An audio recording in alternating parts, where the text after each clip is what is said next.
दोस्तों, लोकसभा चुनाव से पहले बिहार से एक बड़ी खबर सामने आ रही है। आपको बता दें कि पप्पू यादव ने अपनी पार्टी जन अधिकार पार्टी का विलय कांग्रेस में कर लिया है और आज वो दिल्ली पहुंचे और दिल्ली में पहुंच करके उन्होंने प्रेस कॉन्फ्रेंस करके जिस तरह से कांग्रेस में उन्होंने ज्वाइनिंग की है, उसके बाद जो कुछ बातें कही है वो आप तमाम लोग सुनिए। हम जब भी 5 बार सांसद रहे, एक बार एमएलए रहे, हमारी पूरी विचारधारा कांग्रेस की आइडियोलॉजी के साथ और खास तौर पे कांग्रेस परिवार, कांग्रेस की विचारधारा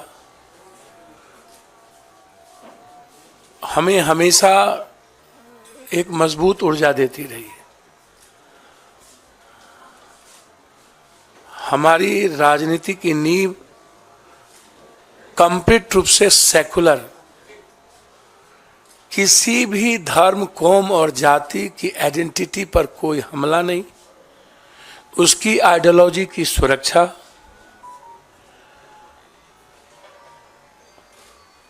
हर परिस्थिति में दूसरों की विचारों का सम्मान, ये रहा है मेरा लगातार इतिहास।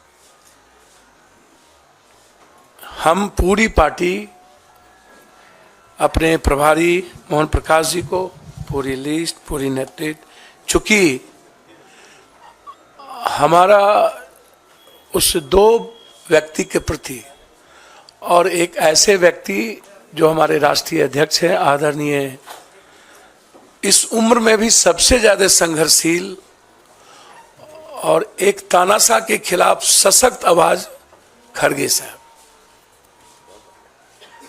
वो आवाज इस उम्र में मैंने नहीं सुना। वो बाबू वीर कुंवर सिंह और खड़गे साहब के जब मैं देखता हूं तो मुझे वीर कुंवर सिंह जी याद आते, शेरशाह सूरी याद आते। उनसे भी मैं मुलाकात की थी। लगातार हम अपने आदरणीय नेता जो बचपन से जिनको मैं संघर्ष करते देखा, मोहन प्रकाश जी, समाजवादी से लेके पुराना जनता दल, जिनका लंबा सानिध्य मुझे प्राप्त रहा है, एक मजबूत आवाज हुआ करते थे और आज एक मजबूत विचारधारा है मेरे लिए। मैं लगातार, हमारा आग्रह था और हम वैसे कांग्रेस आइडियोलॉजी के साथ और हमारी आधी पूरी परिवार कांग्रेस विचारधारा के साथ रहे।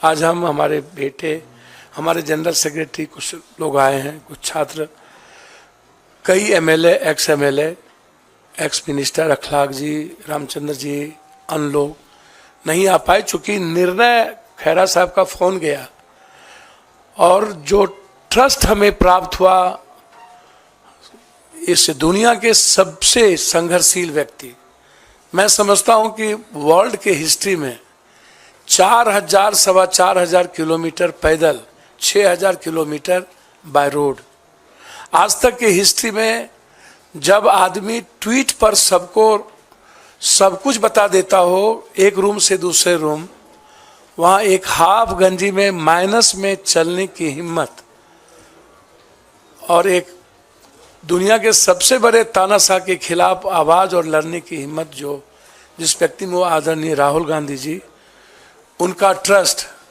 और एक हमारी जो सबसे ज्यादा जिसको मैं लाइक करता हूं, आदरणीय प्रियंका जी, जो उसकी डायनामिक और डैशिंग आवाज है, सोच है और एक लक्ष्य है, उनका ग्रेसिंग, उनका ब्लेसिंग और उनका ट्रस्ट मेरे लिए कांग्रेस में काफी है। बस मैं इससे ज्यादा मुझे कुछ नहीं कहना है।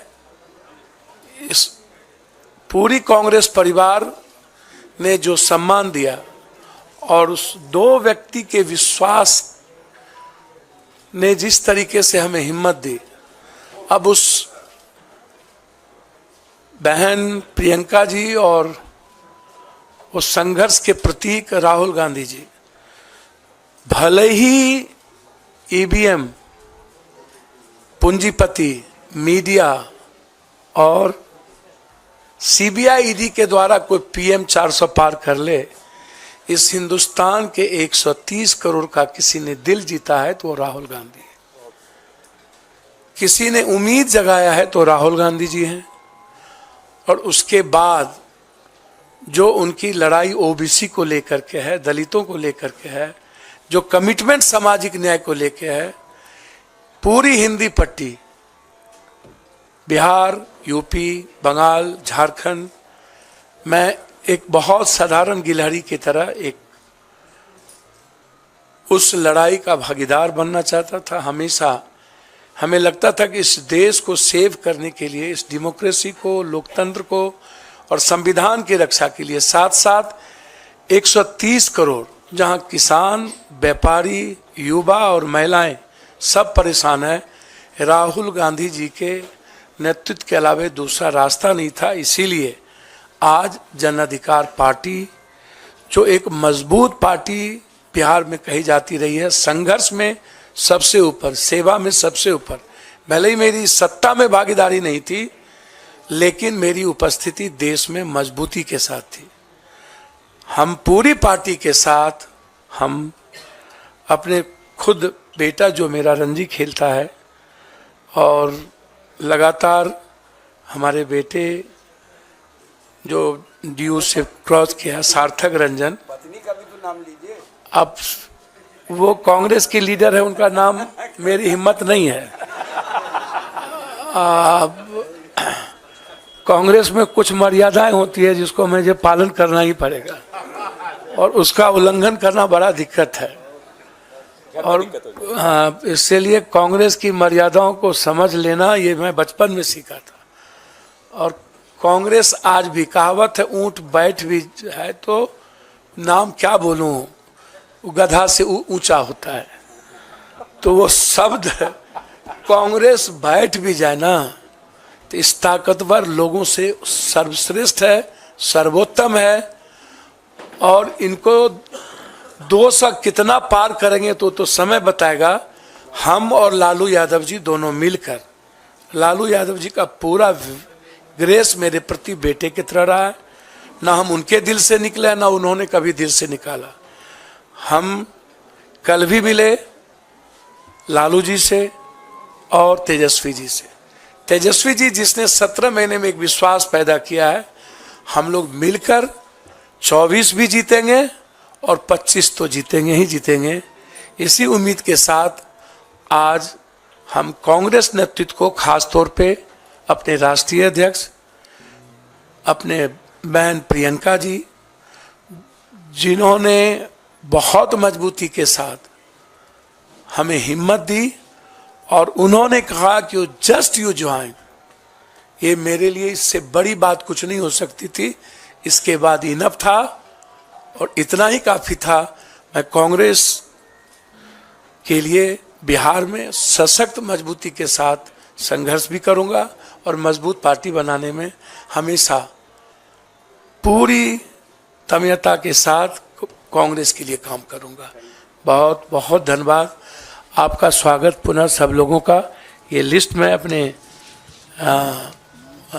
खास तौर पर विशेष रूप से जिन्होंने हमको फ़ोन किया है, पवन खेरा साहब, जिनकी भाषा ही, जिनकी त्वरित जवाब ही काफ़ी है, इनके सम्मान के साथ अपने बिहार प्रदेश के सीएलपी लीडर का सम्मान करते हुए, मोहन प्रकाश जी का और अपने अध्यक्ष का सबका सम्मान करते हुए, मैं अपनी पार्टी को आज पूरी तरीके से लिस्ट के साथ मर्जर करता हूं। बहुत बहुत धन्यवाद।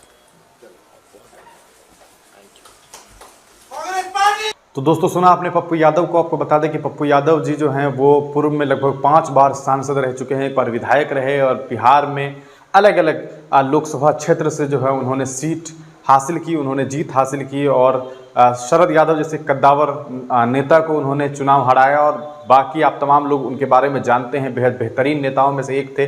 जन अधिकार पार्टी से पिछले कुछ विधानसभा से वो चुनाव लड़ रहे थे। हालांकि कई बार ये कयास लगाया जा रहा था कि पप्पू यादव जी जो हैं वो कांग्रेस में जाएंगे। वैसे भी उनकी जो पत्नी है, आप तमाम लोग जानते हैं कि वो सुपौल से चुनाव लड़ी थी, फिर हार गई, लेकिन उसके बाद जो है वो फिर राज्यसभा भेजी गई और अभी वो राज्यसभा में है, कांग्रेस की नेता है। अब इस फैसले के बाद यकीनन बिहार में जो एनडीए गठबंधन है उनके लिए परेशानी बढ़ने वाली है और एनडीए काफ़ी परेशान होने वाली है। और न सिर्फ बिहार में बल्कि देश भर में एनडीए के लिए अब आने वाला जो लोकसभा चुनाव है वो धीरे धीरे बेहद कहा जा सकता है कि परेशानजनक होने वाला है और काफ़ी खतरनाक होने वाला है, क्योंकि जितनी आसानी से ये लोग 400 पार की बात कर रहे हैं, इतनी आसानी से इनका 200 पार भी दिखाई नहीं दे रहा है। आप तमाम लोग अपनी राय कमेंट सेक्शन में दीजिएगा और पप्पू यादव के इस फैसले पर आप क्या कुछ सोचते हैं अपनी राय कमेंट सेक्शन में देना ना भूलें।